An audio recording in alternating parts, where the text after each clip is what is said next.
Hello दोस्तों, GS super hornet में आपका स्वागत है। आज हम अध्ययन भारत के भौतिक स्वरूप के विषय में करेंगे कि संपूर्ण भारत को कितने भागों में बांटा गया है। तो इस प्रकार संपूर्ण भारत को विभिन्न प्रकार के भागों में बांटा गया है, जैसा कि आपको मानचित्र में दिखाई दे रहा है। पहला भाग है हिमालय का पर्वतीय प्रदेश। पहला पार्ट है हिमालय का पर्वतीय प्रदेश। दूसरा पार्ट है उत्तर का विशाल मैदान। तीसरा पार्ट है भारत का प्रायद्वीपीय पठार।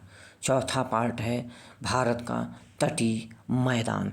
पांचवा पार्ट है उनके द्वीप समूह। छठा पार्ट है भारत के राजस्थान का मरुस्थलीय भाग है। जी दोस्तों, इस प्रकार संपूर्ण भारत के 6 भाग हैं। जी दोस्तों, इस प्रकार अब हम अध्ययन करेंगे भारत का पर्वतीय प्रदेश कहाँ कहाँ पर है। तो आपको मानचित्र में दिखाई दे रहा है जम्मू कश्मीर का जो उत्तर का पूरा एरिया है वह भारत का पर्वतीय प्रदेश है। जी दोस्तों, भारत का कुछ पर्वतीय प्रदेश भारत के पूर्वोत्तर राज्यों में फैले हुए हैं, जैसा कि आपको भारत के मानचित्र पर ऊपर की तरफ लाल घेरे में दिखाई दे रहा है। ये भी भारत का पर्वतीय प्रदेश है। जी दोस्तों, इसी चीज़ को आप दूसरे मानचित्र में इस प्रकार देख सकते हैं। उत्तर में भारत का पर्वतीय प्रदेश है और भारत के पर्वतीय प्रदेशों का जो विस्तार है वो भारत के पूर्वोत्तर राज्य में 2 जगह मानचित्र में दिखाई दे रहा है। जी दोस्तों, नेक्स्ट टॉपिक दूसरा आता है भारत का मैदानी भाग। जी दोस्तों, भारत के मैदानी भाग को मानचित्र में निम्न प्रकार से दिखाया गया है। पहला जो मैदानी भाग है भारत का वो है उत्तर का, यानी कि गंगा तथा यमुना का मैदान।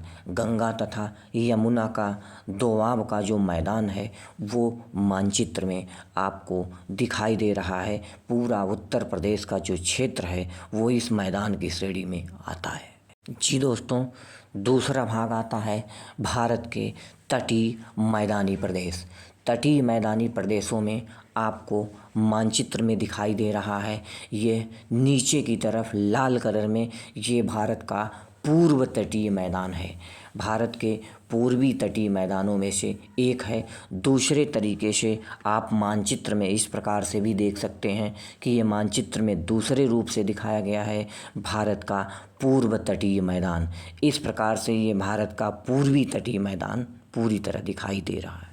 जी दोस्तों, अब बात आती है भारत के तटीय मैदानों के दूसरे भाग की। तो दूसरा भाग है भारत के तटीय मैदानों की, वो है आपका पश्चिम का तटीय मैदान। आपको लाल घेरे में दिखाई दे रहा है। गुजरात से लेके केरल तक ये भारत का पश्चिम तटीय मैदान है। ये आपको दूसरे तरीके से मानचित्र में दिखाई दे रहा है। जी दोस्तों, तीसरा पार्ट है भारत के भौतिक स्वरूप का कि भारत का मरुस्थलीय क्षेत्र है। भारत का मरुस्थलीय क्षेत्र आपको लाल कलर में दिखाई दे रहा है मानचित्र में। ये भारत का मरुस्थलीय क्षेत्र है जो राजस्थान के इलाके में है और इसको आप दूसरी तरीके से इस प्रकार देख सकते हैं कि भारत का मरुस्थलीय क्षेत्र कहाँ पर है। इससे कई प्रकार के कॉम्पिटिटिव एग्ज़ाम में क्वेश्चंस पूछे जाते हैं। जी दोस्तों, अब अगला भाग आता है भारत के भौतिक स्वरूप का। तो भारत के भौतिक स्वरूप का जो अगला भाग है वो है भारत का प्रायद्वीप का पठार या भारत का प्रायद्वीपीय क्षेत्र, जो कि आपको मानचित्र में दिखाई दे रहा है। लाल कलर के डॉट में सारी भारत के प्रायद्वीपीय क्षेत्र हैं। ये प्रायद्वीपीय क्षेत्र कर्क रेखा के ठीक नीचे है।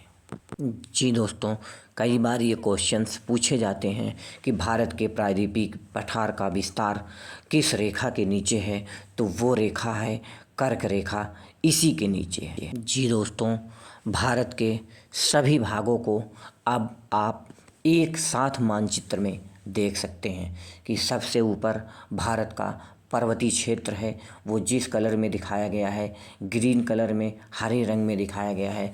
पूर्वोत्तर भारत में भी भारत का पर्वतीय क्षेत्र है। दूसरा है भारत का उत्तर का विशाल मैदान, जो कि आपको मानचित्र में दिखाई दे रहा है। भारत के उत्तर का विशाल मैदान कहाँ पर है? जी दोस्तों, इसके बाद आपको दिखाई दे रहा है भारत के तटीय मैदान। दोनों तरफ आपको लाल कलर में भारत के तटीय मैदान दिखाई दे रहे हैं। इसके बाद आपको पूरी तरह नज़र आ रहा है भारत का प्रायद्वीपीय पठार, यानी कि प्रायद्वीपीय पठार भारत पर कहाँ पर है। जी दोस्तों, अब बात आती है संपूर्ण पृथ्वी को कितने ध्रुवों में बांटा गया है। तो दोस्तों, संपूर्ण पृथ्वी को 2 ध्रुवों में बांटा गया है। 2 ध्रुवों में पहले ऊपर का जो ध्रुव है, जो कलर किया हुआ है, वो आपका उत्तरी ध्रुव है, तथा नीचे के रूप में जो गोले में घेरे है, वो आपका दक्षिणी ध्रुव है।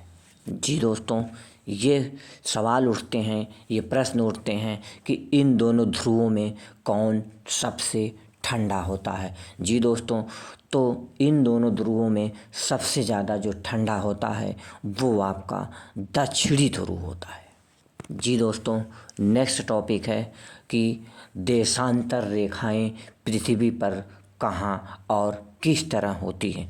जी दोस्तों, तो देशांतर रेखाएं जो हमने आपको ध्रुव बताया, उन्हीं दोनों ध्रुवों को मिलाने वाली जो समांतर रेखाएं होती हैं, वो आपका देशांतर रेखाओं के नाम से जानी जाती है। यानी कि इन्हीं दोनों ध्रुवों को मिलाने वाली रेखा को हम देशांतर रेखा कहते हैं। जी दोस्तों, नेक्स्ट टॉपिक है कि अक्षांश रेखा से आप क्या समझते हैं। जी दोस्तों, अक्षांश रेखा बिल्कुल भूमध्य रेखा के समानांतर खींची जाती है, जो पृथ्वी पर इस प्रकार से आपको दिखाई दे रहा है मानचित्र में। ये सभी अक्षांश रेखाएं होती हैं।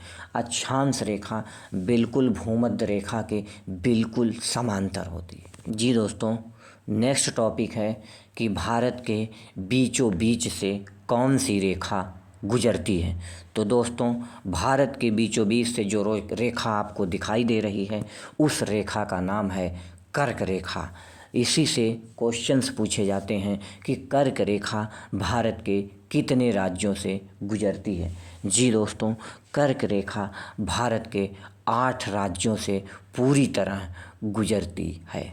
जी दोस्तों, पश्चिम से शुरू करेंगे तो पहला राज्य है गुजरात, और दूसरे नंबर पर आता है आपका राजस्थान, तीसरे नंबर पर आता है आपको मध्य प्रदेश, चौथे नंबर पर आता है आपका छत्तीसगढ़, 5वें नंबर पर आता है आपका झारखंड, 6ठे नंबर पर आता है आपका पश्चिम बंगाल, 7वें नंबर पर आता है आपका त्रिपुरा, 8वें नंबर पर आता है आपका मिजोरम। तो इस प्रकार से कर्क रेखा भारत के 8 राज्यों से गुजरती है। जी दोस्तों, नेक्स्ट टॉपिक आते हैं कि भारत की मानक समय रेखा को किस नाम से जानते हैं। तो भारत के मानक समय रेखा को हम IST नाम से जानते हैं, जो ग्रीनविच मीन टाइम की ही तरह होता है, और यह भारत के उत्तर प्रदेश के एक स्थान मिर्ज़ापुर से गुजरता है। तो कई कॉम्पिटिटिव एग्ज़ाम में क्वेश्चंस यहाँ से पूछे जाते हैं। जी दोस्तों, इस प्रकार से मिर्ज़ापुर उत्तर प्रदेश का वह क्षेत्र है जहाँ से GMT लाइन, यानी कि भारत की समय मानक लाइन गुजरती है। कई बार ऐसे क्वेश्चंस आते हैं कि ये रेखा किस जगह से गुजरती है, तो ये मिर्ज़ापुर। जी दोस्तों, कभी कभी इस प्रकार के सवाल पूछे जाते हैं कि जो भारत की IST लाइन है, मानक समय रेखा है, वह देशांतर रेखा है कि अक्षांश रेखा है। दोस्तों, वह एक देशांतर रेखा है। जी दोस्तों, कभी कभी ये प्रश्न बनते हैं कि ये कितने अंश देशांतर रेखा है, यानी कि मानक समय कितने अंश देशांतर रेखा है। तो दोस्तों, ये 82.5 अंश पूर्वी देशांतर रेखा है। जी दोस्तों, ग्रीनविच मीन टाइम, भारत में इसे IST लाइन के नाम से भी जानते हैं।